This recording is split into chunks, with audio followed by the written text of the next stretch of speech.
अनुराधा सुहाग की सेज पर अपने सर को पकड़कर बैठी थी। आज उसकी शादी की पहली रात थी, मगर उसकी बेचैनियां देखकर लग रहा था जैसे वह किसी बात से बहुत ज्यादा डरी हुई या परेशान है।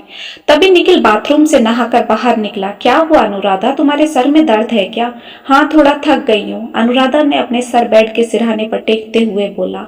बस 2 मिनट दो मुझे, अभी तुम्हारी सारी थकान उतारता हूँ, निखिल ने शरारत भरी अंदाज में बोला। निखिल गाना गाते हुए शीशे के आगे खड़े होकर अपने बाल बनाने लगा, मगर अनुराधा अपनी आंखों को उंगलियों से दबाए बैठी थी। क्या बात है जाने मन, क्यों परेशान हो? निखिल ने अनुराधा को बाहों में लेते हुए पूछा।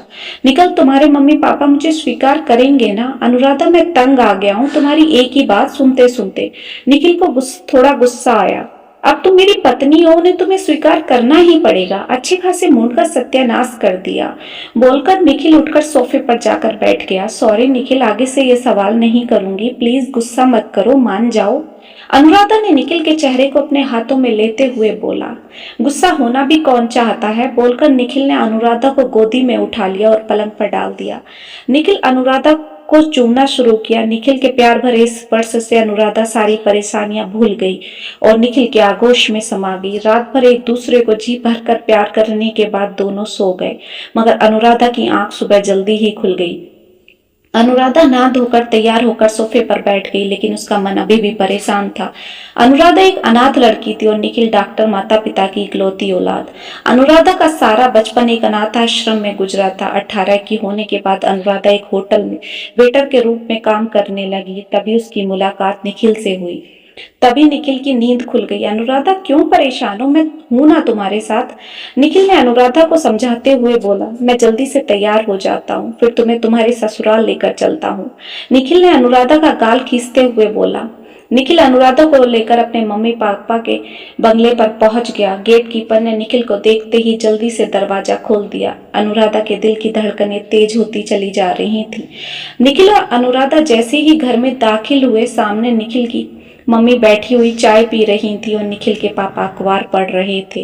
अनुराधा ने जैसे ही निखिल की मम्मी को देखा, उसकी आंखों के आगे अंधेरा छा गया। वह पसीने में नहा गई और गश खाकर गिर पड़ी। 2 घंटे बाद अनुराधा को होश आया तो वह पलंग पर लेटी थी और निखिल की मम्मी उसके पास बैठी थी। अब कैसी तबीयत है अनुराधा बेटा?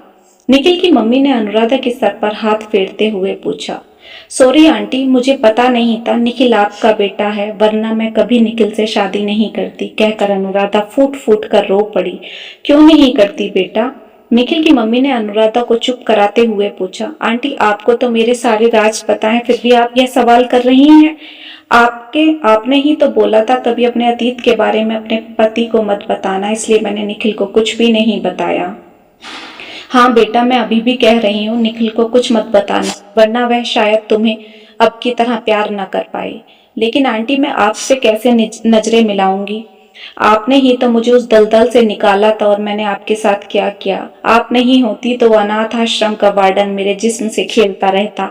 आपने ही तो अनाथ आश्रम में आकर एक नजर में पहचान लिया था कि मेरे साथ कुछ गलत हो रहा है। आप नहीं होती तो वो वार्डन कभी सलाखों के पीछे नहीं जाता और कितनी सी लड़कियों के जिस्म से खेलता रहता। बेटे, उस बात को अपनी जिंदगी का काला पन्ना समझकर भूल जा, मैं तो कब की भूल गई। आज के बाद मेरे और तेरे बीच कभी उस बारे में बात नहीं होगी। आज के बाद तू मेरी बहू है बस, बोलकर निखिल की मम्मी ने अनुराधा को गले लगा लिया। क्या बात है, सास बहू में बड़ा प्यार हो रहा है। मुझे तो लगा मम्मी हम दोनों को डंडे मारकर बाहर निकाल देंगी, निखिल ने कमरे में घुसते हुए बोला।